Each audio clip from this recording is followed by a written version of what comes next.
नमस्कार। कभी सोचा है कि दो लिक्विड्स को मिलाने पर अचानक कोई सॉलिड चीज कैसे बन जाती है? आज हम इसी केमिकल मैजिक के पीछे का साइंस समझेंगे।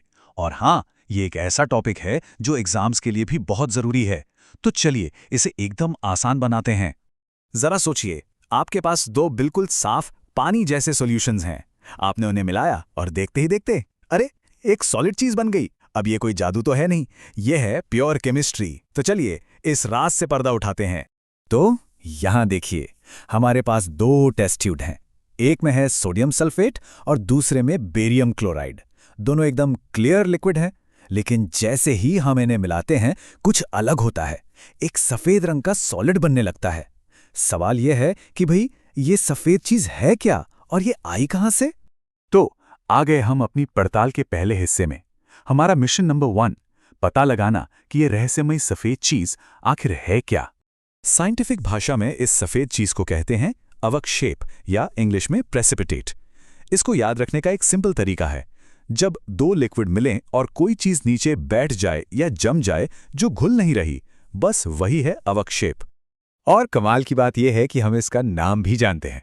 ये जो सफेद सॉलिड बना है, ये है बेरियम सल्फेट यानी BaSO4। सोचिए, हमने दो अलग अलग लिक्विड से शुरू किया था और कुछ एकदम नया बना दिया। ठीक है, तो ये बेरियम सल्फेट बना कैसे? इसे समझने के लिए हम एक बहुत ही आसान तरीका अपनाएंगे, जिसे मैं कहता हूं पार्टनर स्वैप। ये ट्रिक इस पूरी रिएक्शन को याद रखने में बहुत मदद करेगी। ये रही इस पूरी कहानी की केमिकल इक्वेशन। मुझे पता है ये थोड़ी डरावनी लग सकती है, लेकिन घबराइए नहीं, हम इसे एक एक करके बिल्कुल आसान हिस्सों में तोड़ेंगे। किसी भी इक्वेशन को समझने से पहले दो जरूरी शब्द जान लेते हैं। अभिकारक यानी रिएक्टेंट्स, जो तीर के बाईं तरफ हैं, ये हमारे शुरुआती इंग्रेडिएंट्स हैं। और उत्पाद यानी प्रोडक्ट्स, जो तीर के दाईं तरफ हैं, ये हमारा फाइनल रिजल्ट है। तो ये पार्टनर स्वैप काम कैसे करता है? सोचिए कि सोडियम और सल्फेट एक जोड़ी हैं और बेरियम और क्लोराइड दूसरी। जैसे ही ये दोनों जोड़ियां पानी में मिलती हैं, वे अपने पार्टनर्स बदल लेते हैं। बेरियम सल्फेट के साथ चला जाता है और सोडियम क्लोराइड के साथ। अब बेरियम और सल्फेट की जो नई जोड़ी बनी है, वो एक सॉलिड यानी हमारा अवक्षेप बन जाती है, जबकि सोडियम और क्लोराइड पानी में ही घुले रहते हैं। इक्वेशन में लिखे उन छोटे छोटे अक्षरों पर ध्यान दिया? AQ का मतलब है एक्वस यानी पानी में घुला हुआ, और S का मतलब है सॉलिड यानी ठोस। यही वो छोटा सा सुराग है जो हमें बताता है कि एक अवक्षेप बना है। तो बेरियम सल्फेट के साथ S लिखा है, मतलब यही हमारा सॉलिड है।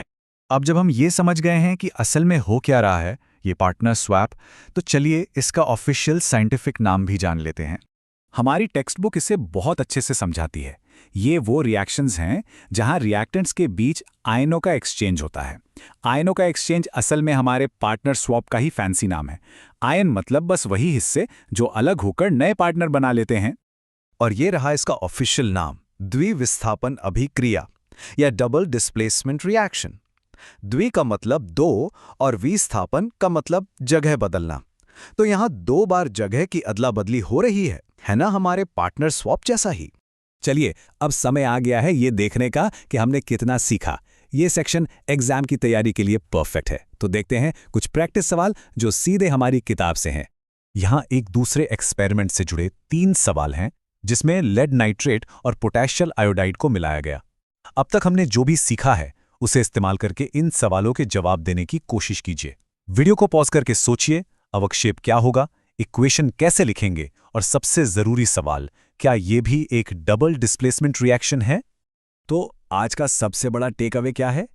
यही कि कभी कभी केमिस्ट्री की बड़ी बड़ी रिएक्शंस को बहुत सिंपल आइडिया से समझा जा सकता है, जैसे कि पार्टनर्स की एक सिंपल सी अदला बदली, और यही अदला बदली कुछ बिल्कुल नया बना सकती है।